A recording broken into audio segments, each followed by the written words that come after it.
Hi, Greg Weldon here for Real Vision, and this is Tech Trader. We're going to be discussing a big picture trade. We're going to break it down into a couple of different ways you might play it, depending. You have a futures account, you trade the equities, ETFs, whatever your preference might be. We're going to give you some options on this one, but it is big picture. We're going to come back at you here on Real Vision with more of the big picture theme as to exactly why fundamentally you need to be involved in the precious metals. I mean, I wrote my book, Gold Trading Bootcamp, in 2006. We kind of called, monetary Armageddon, which at that point was, Fed monetizing treasury debt and printing money and having to bail out the consumer and so on and so forth. Stuff that was considered, unthinkable at the time. Was not only thinkable, it was done. We see a similar situation developing here, times 10, like that situation on steroids. A lot of differences, admittedly, but a lot of similarities. The main one being, if you have another wave of deflation risk, central banks are in a much weaker position here in terms of trying to do something about it. But then that begets the question, they always seem to have their backs against the wall, and they come up with increasingly creative ways to print money and to stimulate the economies and to reflate the consumer and to avoid a debt deflation, because at all costs, that's what central banks want to do right now, is avoid a debt deflation. And they're going to be tested in the next 18 to 24 months, really within the next 3 to 5 years, like gold was at 4.25 in 2006, very cheap, tripling, quadrupling in price. Same thing here. I would say gold at 1,300 here, 1,400 now, is about as cheap as it was then at 4.25. We're going to talk about the market in terms of kind of the currency dynamic, because this is really important. It's the ECB, the central bank, that is really on the hot seat here, sitting on the hot seat. I mean, they have negative 40 basis point official deposit rate. They're pricing in another cut to minus 20. The problem is you get more and more debt in Europe with negative nominal yields. I mean, you're basically having consumers, investors, and savers paying governments to hold their money. This sucks money out of the equation. They can't let this stand. The ECB is discussing what would be an unprecedented plan, another revolutionary type of monetary situation that would be QE on steroids, to deal with the deflation on steroids when you have economies that are really coming unglued quickly in Europe, despite the fact that you have all these negative yields. It's just not working. Something's got to change, something's got to give, and it will, and the ECB is going to be at the forefront. We're watching the euro and keeping in mind that what comes next, outside of why we feel so strongly about precious metals, could change the entire dynamic for bond markets, for currencies, and for stock index futures. So we got to keep all of that in mind. And looking at that, you look at the euro, I mean, kind of on the verge here. You had a little bit of a rally in the euro. It ran into overhead resistance right where it should have, and now it's threatening to break down again. When the ECB potentially makes another kind of stellar, surprising, pulls a rabbit out of the hat monetary move, you really could see some fireworks in the euro. Frankly, could be down first and then much higher even. So we'll keep an eye on all that, and you kind of see the long-term picture. I mean, a move below 111.25 would be really negative for the euro and would easily set up a test of the 103 to 104 level. But really, it comes down to gold, because this is a situation where the euro is higher than the euro is lower. The dollar was lower, and now it is higher. And at the end of the day, gold is higher against all these currencies, because gold and the dollar link has broken down, and now gold is where it wants to be in its sweet spot, appreciating against all paper currencies, a rising concern about abilities of central banks to keep papering over these issues, rising mistrust and uncertainty around any paper, any IOU. IOUs, currencies, bonds, they're both IOUs. It's the same thing, backed by nothing. And in the sense of gold and euro breaking out, it's a long-term breakout. You can see this above 12.37 euro now, portending a move here at the very least to test the all-time highs set in 2012, if not violate them, probably significantly so. At the same time, the dollar has kind of bounced again off the 2-year moving average. I mean, boom, there, boom, boom, here. And then again off the 2-year moving average. And with this flat top of overhead resistance, the problem here for the dollar is really when it comes down to the rate of change. Because right now, your 1-year, 2-year rate of change is about 4.5. If you get this thing to break out and you get back up to 104, the rate of change is going to accelerate. And particularly the longer term rate of change. The 5-year rate of change right now is threatening 20%. And if you get above this 98.5 level and you accelerate up through 104, that's going to really extend the appreciation of the dollar to the point where it starts to weigh on commodities. It starts to bring emerging markets and currencies and bond markets and stock indexes back into the Fed's purvey as a potential risk. You have had 5 Fed regional bank presidents in the last 60 days march out, and they have all said the same phrase. And that doesn't happen unless it's meant to happen. And that phrase is they are concerned about the credibility of their inflation target. And if that is true, they cannot allow the dollar to break out because their inflation target is already somewhat, being called into question with, inflation 50 basis points below where they really could want it to be. And now all of a sudden, because inflation has fallen, they're not just neutral, they're actually tight, and they're going to have to cut rates just to stay neutral. So that, is interesting, and really the reason where if the dollar were to look like it was breaking out, and whether this might even be a sign of some dollar debt issue globally, Turkey comes to mind almost immediately, that would be even more problematic because it would be on the Fed to be the one to act, almost as the central banker to the world, which is, I think, a dynamic that is slowly kind of beginning to evolve here too. So in that case, a dollar move up here would bring the Fed more aggressively into play, and of course that would be positive for gold. In terms of the renminbi, of course, we'll look at the 3 currencies, euro, dollar, renminbi. But I mean, again, gold breaking out in Aussie dollar at record highs, breaking out against a lengthening list of currencies. Okay, now the renminbi had a rally here, and then it's had this big decline. I'll tell you what, I think the Chinese have played this trade situation just very, very well. If their point here was, we know we're going to cut a deal, but if we walk away from the table, we can get some depreciation in our currency and no one's going to say a word. And that's exactly what's happened. And when you get that depreciation, and really it's about kind of squelching the appreciation. But if you look, the appreciation of the renminbi over the last 12 months had reached a new all-time high. I mean, it was above 9% for a period of time on a rolling 12-month basis. That's problematic. And then signing a trade deal then would have been equally problematic. Now they've taken this kind of walk-away plan and likely to come back to the bargaining table when the renminbi is depreciated to some degree.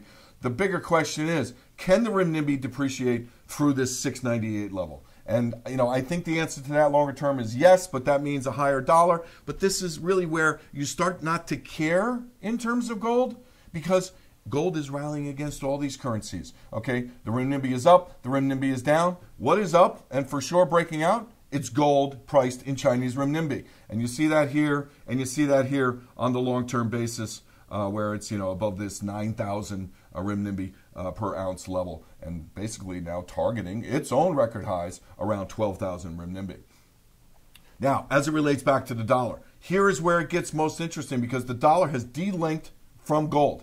More importantly, gold has delinked from the dollar. And we see that in the sense that the dollar is almost at new highs here, almost breaking out. It's appreciating 5% over the last 2 years. And then at the same time, if the correlations had held, gold would be between $1,050 and $1,100. It's not. It's $1,400, and it's breaking out. And when you look at the gold-adjusted value of the dollar index, which is very simply the dollar index divided by gold, no rocket science here, but very telling as kind of a gauge of monetary policy. And you can see, Fed got a little too tight in here. Dollar in gold terms was rallying. It is now reversed. It's on the verge of a major breakdown. The longer-term trend to the upside violated, retested, and now reviolated. And this tells us that the Fed's move here towards an easing bias is, for real, and they're gonna have to keep up with the timeline laid out in the Fed funds futures market. But that's a whole nother trade for another time. Bottom line here is dollar adjusted by gold is breaking down on a long-term basis and is now down almost 10% on a 52-week basis. That's huge and very bullish in the backdrop. And when we look at the long-term moving averages on the same dynamic, you just cross bearishly. You want to talk tech trader? This is just beautiful stuff for long-term tech trading. We have the 2-year, 5-year, and 10-year moving averages of the gold-adjusted value of the dollar. And this just rolled over to where the 2-year moved back below the 5-year in May, end of May. So we're talking 5 weeks ago. Major long-term secular stuff doesn't whipsaw a lot, now turning in favor of gold and against the dollar. And again, Yogi Berra would be proud. It's deja vu all over again. Bottom line is the dollar has been, is now, and will be even more so in the future, the relief valve. It's just the way it is as the world reserve currency. And now that the Fed was among the few central banks actually created some room for themselves to cut rates by raising rates, an opportunity the ECB really missed in the beginning of 2018. Leaves this to the Fed. And I think that this is really part and parcel to what's happening in terms of gold breaking out, despite the fact that the dollar is on the verge of its own breakout. That couldn't be more telling. The long-term picture here is very bullish for gold from a technical structure. When you're talking about the secular trends, all right, this decline, I remember the days we were tracking when gold was flirting with 1050. And you had this level, the 50% retracement from the 1976 low. The entire run from $100 to almost $2,000, right around, as you might suspect, the 50% level was 1050. How many days in a row on the candlestick chart, on the daily candlestick, did you have moved below the 50% retracement during the day and it closed above it? It was uncanny how many days that happened. And watching the market every day, it's such a tell. There's demand for gold below 1050. My guess would be the Chinese were, eating it up there. And of course, the statistics later on proved it was the Chinese that were buying there, very astute traders. So the long-term picture is then, here's your correction. You had ABC, Fibonacci, and you're rolling back to the upside. Well, this is basically 1, 2, 3, 4, 5, typical Elliott wave dynamic where wave 5 has just been ignited. We talk about ignition, and here we have liftoff in gold. So how do we want to play that? Well, if you're not long, any retracement down into this, you get below 1300, you get like a 1295 print. It's a gift from the gold gods. You got to back the truck up in that case. I don't know that you're going to see that. I don't think you'll get much below 1265 to 1260 if you get a dip.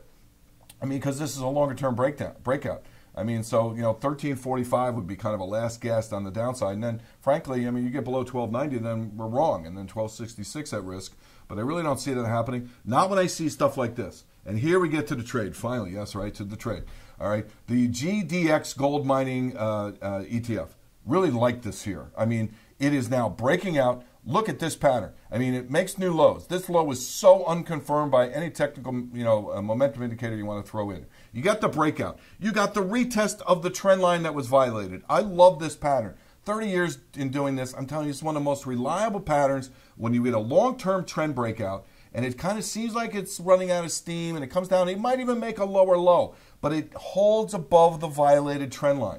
That's huge. That retest on the backside, particularly when it lays out right in the zone between the 50 and 61% Fibonacci retracements. In the meantime, you get back above the 2-year moving average, which is now accelerating to the upside and making a new high in line with price, a very bullish dynamic. And this is long-term stuff, man, here. Look at the 52-week and the 2-year moving averages crossing over here as well. Very bullish. The GDX would be the trade here, in terms of what trade we're putting on here, one of them. GDX would be an option, and frankly, you just plow right in here because the risk reward is still quite favorable. What I love about this too is, got to have confirmation that the GDX could potentially outperform. That's the whole reason for buying it, and in this case, the GDX breaking out against the price of gold. This is huge, not only in terms of this, from the micro standpoint of this trade, but for the sector as a whole. It's something we have not seen since 2016, and we have a long-term retested on the back end, love that pattern,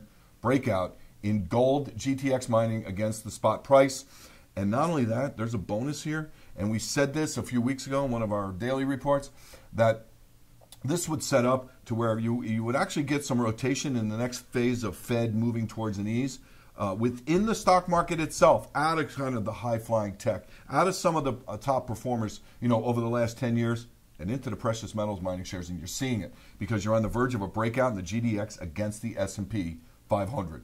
That would be massive. Junior gold mining, same thing. Looking at a breakout here, really confirming as of yesterday. We're filming here on the 12th of July, and you can see the action here on Thursday, the 11th, was very positive for the junior gold mining for the weekly chart to close above 3504. That would be an option too. I just like the straight GDX for now. And in terms of then potentially, none but the brave. You want to triple leverage and you treat this like a call option, be willing to basically risk every dollar you put in here because these things are notoriously volatile and, whipsaw, and there's all kinds of different, crosswinds going on here. But the nugget, the NUGT would be kind of a call option or, for risk capital only. I say none but the brave. For the adventurous, you would buy the nugget because this would give you great upside potential if you are willing to lever up and understand the risk here. Understand the risk. The risk here is, basically as much as you're going to buy this thing for. You just have to look at it that way. It's the best way to manage the risk. And then we come to silver, because this really may be the opportunity. We haven't had participation from silver. It's reflected in the fact that the gold-silver ratio is at a 27-year high. Okay, silver's on the verge of a breakout. It hasn't performed, but that's okay, because this hasn't been a monetary thing until kind of now. So in that case, we're looking at 1555, and then you got 1565, the 2-year moving average. These would be potential breakout pivots, and certainly above 1620. That would constitute liftoff for silver, which is sitting on the launching pad. I mean, look at this pattern. You have a 4-year in the making, multi-touch low below $14 between really $13.50 and $14.25. You even go back 5 years, coiled. And look at the volatility. I mean, that's where it really gets interesting. I mean, the volatility in silver is at multi-decade lows in the long-term perspective, the historic volatility, which suggests call options could be a strategic opportunity here, as would be the SIL. The SIL above 28.19 would be a breakout. And from that perspective, above 28.20 would be a long-term breakout. With massive bullish divergence, a great technical setup here for the SIL. And our final bonus, okay, here maybe our pick, silver miners breaking out against silver. Really key. Want to see the mining shares outperform the metals in both cases. We haven't seen that in a long time. All right, after a new low that was completely unconfirmed, very rare on my counter trend oscillator. But the bottom line here is First Majestic.